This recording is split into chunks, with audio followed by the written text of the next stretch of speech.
കുട്ടി മകൾ ഇതിൽ പങ്കെടുത്തിരുന്നു. ബിജി ഹിലാൽ ഇതുമായി ബന്ധപ്പെട്ട സുരക്ഷാ വിഷയങ്ങളിൽ ആശങ്ക ആദ്യം തന്നെ പ്രകടിപ്പിച്ച ആളുകളാണ്. ബിജി ഹിലാൽ, ഇവിടെ താങ്കൾ ഈ വിഷയത്തിൽ പരാതിയുമായി വന്നു, പരസ്യമായി സംസാരിക്കാൻ തയ്യാറായി. പക്ഷേ ഈ പങ്കെടുത്ത പല രക്ഷിതാക്കളും ഇത്തരത്തിൽ പണം നഷ്ടപ്പെട്ടവരുണ്ട്, പങ്കെടുക്കാൻ പറ്റാത്തവരുണ്ട്. ഈ കുട്ടികളെ പങ്കെടുപ്പിച്ച് അതിനുശേഷം അവർക്ക് ഈ പറഞ്ഞ പ്രശ്നങ്ങളൊക്കെ മനസ്സിലായവരുണ്ട്. പക്ഷെ അവരാരും പബ്ലിക്കായിട്ട് മുന്നോട്ട് വരുന്നില്ല. അതെന്തുകൊണ്ടായിരിക്കാം? രഞ്ജിത്തെ, ഞാന് നേരിൽ എത്താമെന്ന് പറഞ്ഞെങ്കിലും പ്രതീക്ഷമായിട്ട് യാത്രയുടെ ഇടയിൽ ഒന്ന് രണ്ട് സ്ഥലങ്ങളിൽ ഭയങ്കരമായ ബ്ലോക്ക് ഉണ്ടായതുകൊണ്ടാണ്, ക്ഷമിക്കണം. നമ്മളിപ്പം എനിക്ക് മുമ്പ് ചർച്ച ചെയ്ത് അദ്ദേഹം പറഞ്ഞത്, നമ്മൾ എവിടെയെങ്കിലും കുട്ടികൾക്ക് ഒരു അവസരം കിട്ടുമ്പോൾ ഓടിച്ചെല്ലുന്നു എന്ന് പറയുന്നതിന് ഒന്ന് ഇതാക്കാം. അതായത് ഈ നമ്മൾ പറഞ്ഞ ഈ നൃത്താധ്യാപകരെന്ന് പറയുന്നവരാലും ചതിക്കപ്പെട്ടു പോയി കുട്ടികൾ. രണ്ടു തരത്തിലാണ് ചതി. ഒന്ന് മൃദംഗ വിഷൻ, ഒന്ന് നൃത്താധ്യാപകര്. ഈ നൃത്താധ്യാപകർക്ക് കൃത്യമായി പറഞ്ഞൊരു കമ്മീഷൻ ഉണ്ടായിരുന്നു, അത് അവർക്ക് കിട്ടിയിട്ടില്ല. നിലവിൽ കിട്ടിയിട്ടില്ല എങ്കിൽ പോലും അത് അവർ മറിച്ചു വെച്ചുകൊണ്ട് അവരുടെ മാസങ്ങളായുള്ള ഫീസ് വാങ്ങി ഇത് മാത്രമാണ് അവർ പഠിപ്പിച്ചത്. 6 7 മാസമോ 1 വർഷമോ ആയിക്കോട്ടെ, ഒരു കുട്ടിയെ ഫീസ് വാങ്ങി അവർ ഈ മൃദംഗനാദത്തിന്റെ ഇത് തന്നെയാ പഠിപ്പിച്ചുകൊണ്ടിരുന്നത്. അപ്പൊ അവർക്ക് 2 ബെനിഫിറ്റ് ആയി. ഒന്ന്, ഒരു കുട്ടിയുടെ ഈ 1000 രൂപ വെച്ച് 900 രൂപ വെച്ചും കിട്ടി, അവരുടെ മാസം കണക്കിനുള്ള ഫീസും ഇത് പഠിപ്പിച്ച് അങ്ങനെ പോയി. അതവിടെ നിൽക്കട്ടെ. രണ്ടാമത്, നമ്മളോട് ആദ്യം പറയുന്നത്, നമ്മൾക്ക് നിലവിൽ തമിഴ്നാടിന്റെ റെക്കോർഡ് നമ്മൾ കേരളം ഇതിൽ പ്രസന്റ് ചെയ്യുന്നു. നമ്മൾ അതിൽ തമിഴ്നാട് 10,176 കുട്ടികളെയാണ്, അതൊക്കെ ഞാൻ പിന്നീട് മനസ്സിലാക്കിയതാണ്, പങ്കെടുപ്പിച്ചത്. നമ്മൾ 12,000 കുട്ടികളെ പങ്കെടുപ്പിക്കുന്നു എന്ന് പറയുന്നു. നിങ്ങൾ നോക്കൂ, തമിഴ്നാടിന്റെ റെക്കോർഡ് തമിഴ്നാട് ടൂറിസം ഡിപ്പാർട്ട്മെന്റിനാണ്, അല്ലാതെ തമിഴ്നാട് ഇതുപോലെ ഒരു പ്രൈവറ്റ് ഏജൻസി അല്ല നേടിയെടുത്തത്. തമിഴ്നാടിന്റെ റെക്കോർഡ് ഗവൺമെന്റിന്റെ റെക്കോർഡാണ്.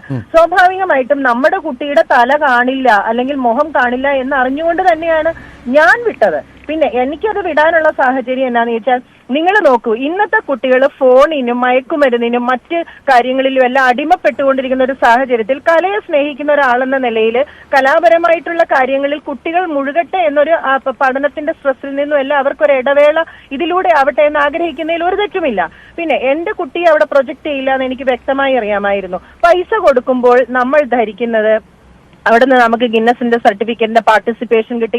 ഇതിലൊക്കെ ഉപരി കുട്ടിയുടെ ഒരു മാനസിക അവർക്കൊരു സാറ്റിസ്ഫാക്ഷൻ ഒക്കെ നമ്മളുമൊക്കെ ആ പ്രായത്തിൽ ഒരുപാട് കലാപരമായ കാര്യങ്ങളിൽ പോയവരാണ്. അപ്പൊ ഇത് അറിഞ്ഞുകൊണ്ട് തലവെച്ചു കൊടുത്ത ഒരു തട്ടിപ്പിന് കൂട്ടുനിന്ന ഒരു മാതാവല്ല ഒരിക്കലും ഞാൻ.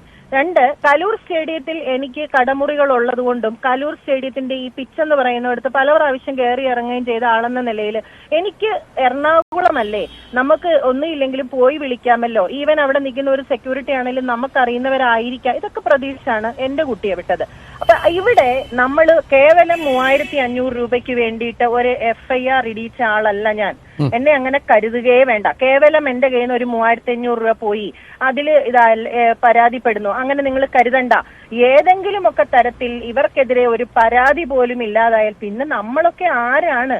എന്താണ് സാമൂഹ്യ പ്രതിബദ്ധത നമുക്കുള്ളത്? നിങ്ങൾ നോക്കൂ, ദിവ്യ ഉണ്ണി സ്ഥലം വിട്ടു.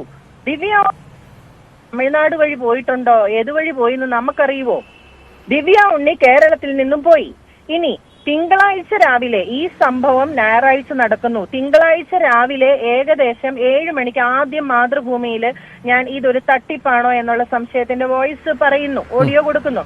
10 മണിയോടുകൂടി ഞാൻ സ്റ്റേഡിയത്തിൽ വരുന്നു. എല്ലാ ചാനലുകളും എന്റെ പ്രതികരണം എടുക്കുന്നു, അത് വ്യാപകമായി പ്രചരിക്കുന്നു. പോലീസ് എന്നെ സുവോമോട്ടോ പ്രകാരം പോലീസിന് എന്നെ വിളിച്ചു വരുത്തി കേസെടുക്കുകയോ മൊഴിയെടുക്കുകയോ ചെയ്യാമായിരുന്നു. അവരതിന് തുനിഞ്ഞില്ല. ആ തിങ്കൾ ദിവസം അങ്ങനെ മുഴം പോയി. ചൊവ്വാഴ്ച ഉച്ച കഴിഞ്ഞ് 2 മണിക്കാണ് എന്നെ പോലീസ് സ്റ്റേഷനിൽ നിന്ന് CI വിളിച്ചിട്ട്, മാഡം മൊഴി തരാമോ എന്ന് ചോദിക്കുന്നേ. ഞാൻ പറഞ്ഞു, ഞാനൊരു 10 മിനിറ്റിനുള്ളിൽ തിരിച്ചു വിളിക്കാം എന്ന് തന്നെ 1-2 പേര് എനിക്ക് പരിചയമുള്ളവരുടെ കൺസെന്റ് എടുത്തിട്ട് ഞാൻ തിരിച്ചു വിളിച്ചു. സാറേ, ഞാൻ മൊഴി തരാം. അപ്പൊ തന്നെ ഒരു പോലീസിനെ വിട്ടൊന്നും എന്റെ മൊഴി എടുപ്പിച്ചില്ല അവര്. പതിയെ വന്നാ മതി. അതാണ് ആ ഒരു നിഷ്ക്രിയത്വം ഈ സ്റ്റേഡിയത്തിലും ഒപ്പം ഈ പരിപാടിയുമായി ബന്ധപ്പെട്ടും തുടക്കം മുതൽ തന്നെ നമ്മുടെ സംവിധാനങ്ങൾക്ക് ഉണ്ടായിരുന്നു എന്നുള്ളതാണ് ഈ